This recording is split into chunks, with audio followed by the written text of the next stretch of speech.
Were shot overnight in downtown Atlanta. Two of them died, and now investigators are working to figure out what led up to the violence. Good Day's Emily Ikeda has been following the story for us all morning, and she joins us live with the latest. Emily.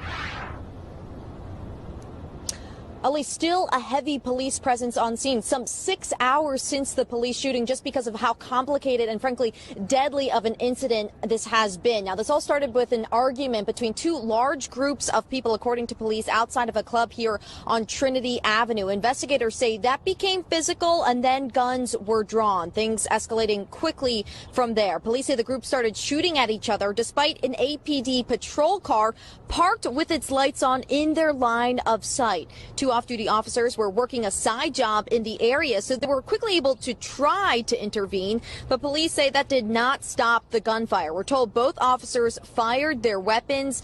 As you mentioned, 5 people were shot. 2 of those individuals died, and 1 is in critical condition. Now investigators can't say for certain that the officers actually struck any of the 5 people, but they say it is highly likely. It's also not clear if those groups fired directly at the officers, though they were notably not injured. Here's APD on the chaotic overnight shooting. Take a listen.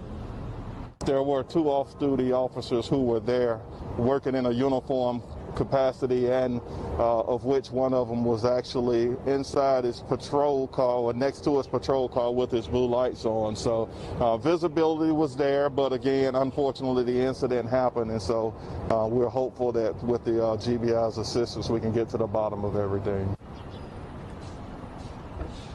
And a 6th person was also injured, but not by the gunfire. They were struck by a fleeing vehicle. Now, police are still searching for the driver of that car, plus many others. Remember, 2 large groups involved, so this is an extensive investigation that will certainly take some time. If you have any information on the 3 a.m. shooting, you are asked to contact Crime Stoppers or the GBI. Of course, the GBI is on scene because this was an officer-involved shooting. Live in downtown, Emily Ikeda for Good Day Atlanta.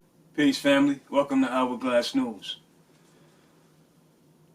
Today we have a situation where a young artist, Kingvon, a popular artist, man, out of Chicago, he was murdered outside of a club in Atlanta.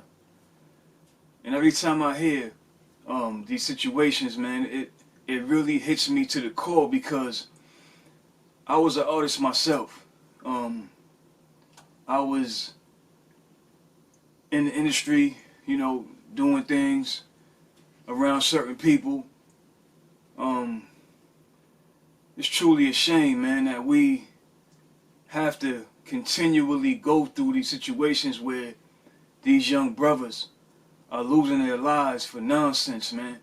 And they have opportunity to change their lives and the lives of those around them forever, man. It's just,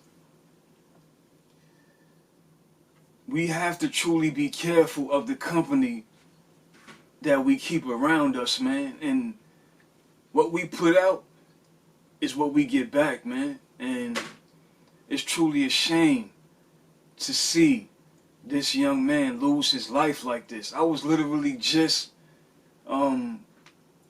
last night, I came across his work on the internet last night, man.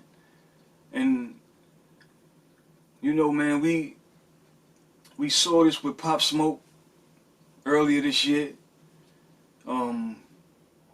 It's crazy out here, man, that these young brothers are losing their lives, man, and we continue to be our worst enemy, our own worst enemy amongst our people, man. We have so much outside of us trying to tear us down, whether it be through the system, whether it be through jealousy, hatred, envy.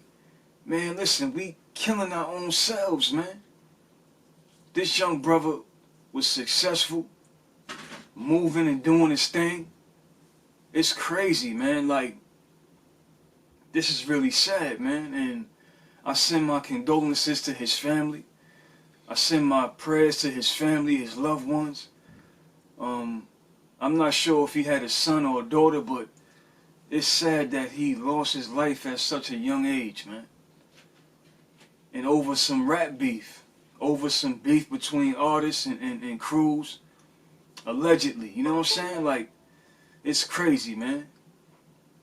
It's crazy, family, but hopefully we don't see more tension and retaliation after this. It's crazy, family. Just to those who are in the circle, just please make better choices, man. Make wise choices, man. Life is too short, and for someone to be taken out for something that I'm almost certain was over nothing, man. Pride. We cannot continue to let pride be our downfall, family. This situation really breaks my heart. We cannot continue to be our own worst enemy. We cannot continue to keep each other down. We cannot continue to disregard each other's lives and expect things to get better on a systematic scale. It's not going to get better.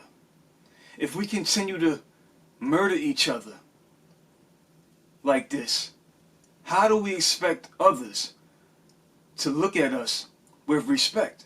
How do we expect other so-called races and ethnicities to treat us respectfully and to reverence us if we do not respect each other as a whole, man?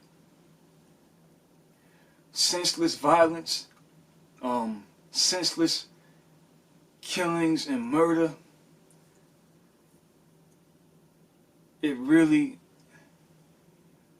It shouldn't be like this, man.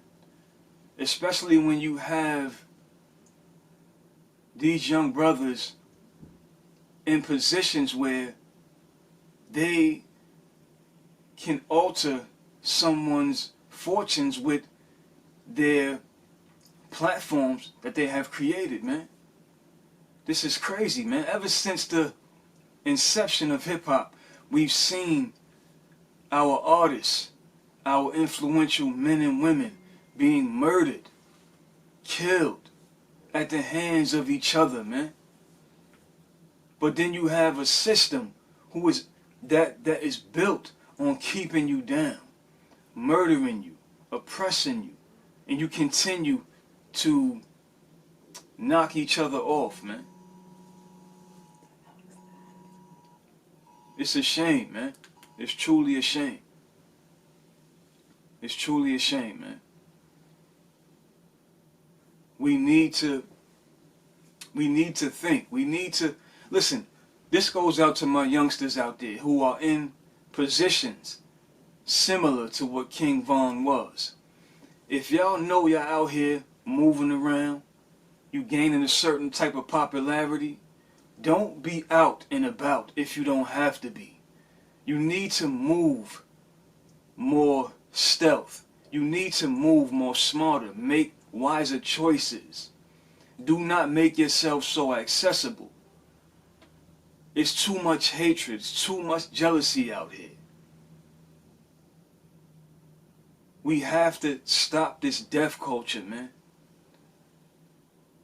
Making death music. Because it's only going to come back to you. It's only going to fall back on you. Whatever you put out, it will come back. Peace, family.